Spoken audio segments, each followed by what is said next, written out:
2장. 레이 집안의 한 사람이 레이 집안의 어떤 여자를 아내로 맞아들였습니다. 그 여자가 임신하여 아들을 낳았습니다. 여자는 그 아기가 너무 잘생겨서 3달 동안 숨겨두었습니다. 하지만 3달이 지나자 더 이상 아기를 숨길 수 없었습니다. 그래서 여자는 파피루스 상자를 가져다가 역청과 나무들을 칠해서 물에 뜰 수 있게 만들었습니다. 그런 다음에 아기를 그 상자 안에 넣고 상자를 나일 강가의 큰 풀들 사이에 두었습니다. 아기의 누이가 얼마쯤 떨어진 곳에서 그 아기에게 무슨 일이 생길까봐 지켜보고 있었습니다. 그때 파라오의 딸이 목욕을 하려고 강으로 나왔습니다. 공주의 몸종들은 강가를 거닐고 있었습니다. 공주가 큰 풀들 사이에 있는 그 상자를 보고는 몸종을 시켜 그 상자를 가져오게 했습니다. 공주가 상자를 열어보니 거기에는 남자아이가 울고 있었습니다. 공주는 우는 아이를 보자 불쌍한 생각이 들었습니다. 그래서 공주가 말했습니다. 이 아이는 틀림없이 히브리 사람의 아기일 거야. 그때 아기의 누이가 나가서 공주에게 물었습니다. 제가 가서 이 아기에게 젖을 먹일 히브리 여자를 구해올까요? 공주가 말했습니다. 그래, 그렇게 하여라. 그래서 아이의 누이는 가서 아이의 어머니를 데리고 왔습니다. 공주가 그 여자에게 말했습니다. 이 아기를 데려가서 나를 위해 젖을 먹여주면 내가 그 싹을 주겠다. 그래서 여자는 그 아이를 데려가서 젖을 먹였습니다. 아이가 자라나자 여자는 아이를 공주에게 데리고 갔습니다. 공주는 아이를 자기 아들로 삼았습니다. 공주는 그 아이를 물에서 건져내었다 해서 그 아이의 이름을 모세라고 지었습니다. 세월이 흘러 모세는 자라 어른이 되었습니다. 어느 날 모세는 자기 백성인 히브리 사람들을 찾아갔습니다. 모세는 그들이 힘들게 일하는 모습을 보았습니다. 또 어떤 이집트 사람이 자기와 같은 백성인 히브리 사람을 모질게 때리는 것을 보았습니다. 모세는 주변을 살펴서 아무도 없음을 보고 그 이집트 사람을 죽인 뒤에 그 시체를 모래에 파묻었습니다. 이튿날 모세가 다시 나가니 히브리 사람 둘이 서로 다투고 있는 모습이 보였습니다. 모세는 그 중에서 잘못한 사람에게 말했습니다. 왜 당신과 한 핏줄인 사람을 때리는 거요? 그 사람이 대답했습니다. 누가 당신을 우리의 지도자와 재판관으로 세웠어? 그래, 이집트 사람을 죽이듯이 나도 죽일 생각이요. 그 말을 듣고 모세는 두려워졌습니다. 모세는 내가 한 일이 탈로 났구나. 하고 생각했습니다. 파라오가 모세의 일을 듣고 모세를 죽이려고 찾았습니다. 그러나 모세는 파라오에게서 달아나 미디안 땅으로 도망가 살았습니다. 하루는 모세가 우물가에 앉아 있었습니다. 미디안에 7딸을 둔 제사장이 있었습니다. 그의 딸들이 아버지의 양떼에게 물을 먹이려고 그 우물로 왔습니다. 딸들은 양떼에게 먹일 물을 구유에 채우고 있었습니다. 그런데 어떤 목자들이 와서 여자들을 쫓아냈습니다. 그러자 모세는 여자들을 도와 양떼에게 물을 먹여주었습니다. 여자들이 아버지 루엘에게 돌아왔습니다. 루엘이 딸들에게 물었습니다. 오늘은 어떻게 이렇게 일찍 돌아왔느냐? 여자들이 대답했습니다. 목자들이 우리를 쫓아냈지만 어떤 이집트 사람이 우리를 지켜주었습니다. 그 사람은 물을 길어서 양떼에게 먹여주기도 했습니다.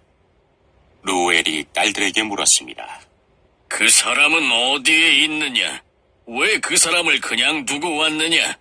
그 사람을 불러서 음식을 대접하도록 하여라. 모세는 루엘의 집에서 사는 것을 좋아했습니다. 루엘은 모세와 자기 딸 십보라를 결혼시켰습니다. 십보라는 아들을 낳았습니다. 모세는 자기 땅이 아닌 곳에서 나그네로 살고 있었기 때문에 그 아들의 이름을 게르솜이라고 지었습니다. 세월이 흘러서 이집트 왕이 죽었습니다. 이스라엘 백성은 강요에 의해 너무나 힘겹게 일했기 때문에 신음했습니다. 그들이 도와달라고 부르짖었더니 하나님께서 그들의 소리를 들으셨습니다. 하나님께서는 그들의 소리를 들으시고 아브라함과 이삭과 야곱에게 하신 약속을 기억하셨습니다. 하나님께서는 이스라엘 백성의 고통을 보시고 그들에게 관심을 가지셨습니다. 19장. 그러자 욥이 이렇게 대답했습니다. 언제까지 나를 괴롭히고 말로 나를 박살내려는가? 자네들은 10번이나 나를 모욕하고도 잘못한 일을 부끄러워하지 않는군. 설령 내 잘못이라 해도 그것이 자네들과 무슨 상관이란 말인가? 자네들이 나를 누르고 스스로 뽐내며 나를 수치스럽게 만든다 해도 나를 이렇게 만들고 그물로 덮어 씌우신 분은 하나님이시네. 내가 폭력이야 하고 외치지만 아무런 대답이 없고 부르짖어 도움을 구하지만 그곳에 정의는 없구나. 그분이 내 길을 막고 지나가지 못하게 하시며 내 길을 어둠으로 가리셨구나. 나에게서 영광을 가져가시고 내 머리에 면류관을 벗기셨구나. 그가 사방에서 나를 치니 내가 죽게 되었고 나무를 뽑듯 내 희망을 뽑아버리시는구나. 내게 화를 내시고 나를 마치 원수 대하듯 하시며 그의 군대를 내게 보내시니 그들이 내 집 주변을 둘러쌌구나. 그분이 내 형제들을 내게서 멀리 떠나게 하시니 내가 아는 사람들이 모두 낯설게 되었구나. 내 친척들이 나를 외면하고 내 친구들 역시 나를 잊어버렸구나. 내 집에 사는 사람들이나 여종들도 나를 모른 채하고 낯선 사람처럼 대하는구나. 내 종을 불러도 대꾸조차 하지 않으니 내가 사정을 해도 소용없구나. 아내마저도 내 숨기운을 싫어하고 내 형제들도 내 옆에 오기를 싫어하며 심지어 어린이들까지 나를 멸시하고 내가 일어서면 나를 놀리는구나. 내 모든 친구들이 나를 거부하고 내가 사랑하는 자들도 등을 돌리는구나. 뼈와 가죽만 남은 채 잇몸으로 겨우 살아가는 내 신세야. 나의 친구들이여, 제발 나를 불쌍히 여겨다오. 하나님의 손이 나를 치셨다는 것을 알아주게나. 왜 자네들마저도 하나님처럼 나를 괴롭게 하는가? 내 살을 먹고도 만족하지 못하는가? 내 말들이 모두 기록된다면, 그것들이 책에 기록된다면 철필이나 납으로 기록하고 바위에 새겨 영원히 남겨진다면 얼마나 좋겠는가. 내 구세주께서 살아계신다는 것을 내가 이미 알고 있으니 결국 그가 땅에 서실 것이네. 내 가죽이 썩은 후에라도, 이 몸이 썩은 후에라도 내가 하나님을 뵐 것이네. 내가 그분을 내 두 눈으로 바라볼 걸세. 내 심장이 기대감으로 두근거리네. 자네들은 문제가 그에게 있으니 어떻게 그를 괴롭힐까 하고 이야기하겠지만 칼을 조심하게나. 진노는 칼로 나타나게 되지. 그러면 자네들은 심판이 있다는 것을 알게 될 거야. 6장.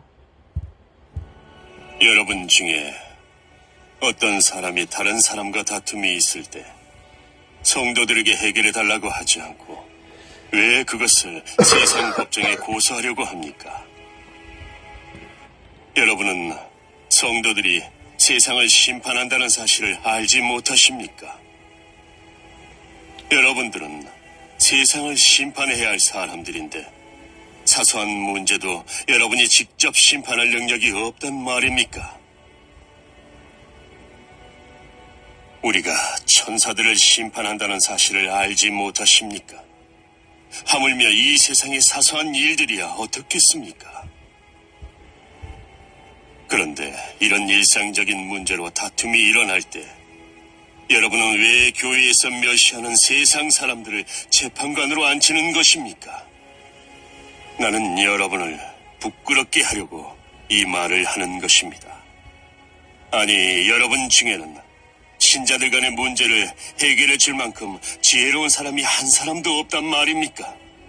여러분은 지금 신자가 다른 신자를 고소하는 것도 부족해서 하나님을 믿지 않는 사람 앞에서 재판을 받게 해야겠단 말입니까? 이렇게 여러분 사이에서 서로 고소하는 일이 발생하였다는 사실은 이미 여러분이 패배했음을 의미합니다. 이렇게 되느니 차라리 악한 일을 당하는 편이 낫지 않겠습니까? 아니면 속임을 당하는 쪽이 낫지 않겠습니까? 여러분 스스로가 불의를 행하고 속이고 있습니다. 그것도 성도들끼리 말입니다. 여러분은 불의한 자들이 하나님 나라를 기업으로 상속받지 못한다는 사실을 알지 못하십니까? 속지 마십시오. 음행하는 사람이나 우상 숭배하는 사람이나 간음하는 사람이나 남자로서 몸을 파는 사람이나 동성연애를 하는 사람이나 도적질하는 사람이나 탐욕이 가득한 사람이나 술에 젖어 사는 사람이나 모함하는 사람이나 약탈하는 자들은 하나님의 나라를 기업으로 상속받지 못할 것입니다. 여러분 중에 여기에 속한 사람들이 있었습니다. 그러나 여러분은 우리 주 예수 그리스도의 이름과 우리 하나님의 성령으로 씻음을 받고 거룩해졌으며 의롭다함을 받았습니다. 내게는 무엇이든지 할 수 있는 자유가 있다. 이것은 여러분이 내세우는 표어입니다. 맞습니다. 하지만 모든 것이 다 유익한 것은 아닙니다. 내게는 무엇이든지 할 수 있는 자유가 있다고는 하지만 나는 어떤 것에 의해서도 제재를 받지 않을 것입니다.